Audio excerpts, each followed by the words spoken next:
3月17号晚上在这家宠物店就买了一只哈士奇，当时2个半月大，3000块钱买这只狗，然后狗粮是花了4000块钱，但是店里承诺是买狗粮会送1年的服务，比如说洗澡啊、护理，包括给它去调理之类的。这家悠悠宠物店开在杭州萧山京城路上，购买协议里约定活体售出不退款，1周内有问题可带到本店免费调理。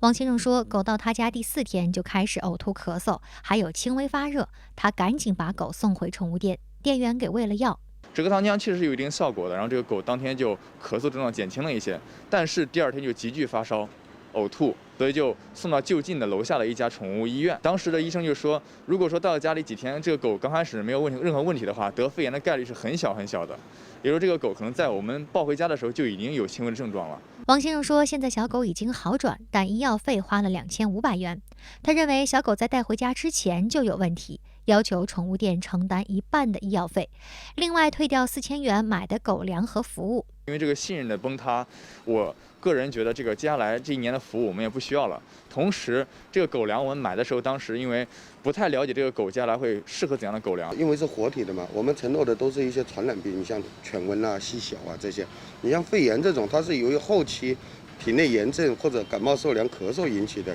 这个不在我们售后范围。而且我们也承诺，就是说，如果说你觉得不行，小狗不好，你要花钱治，你可以拿到我们这边，我们帮你换一个。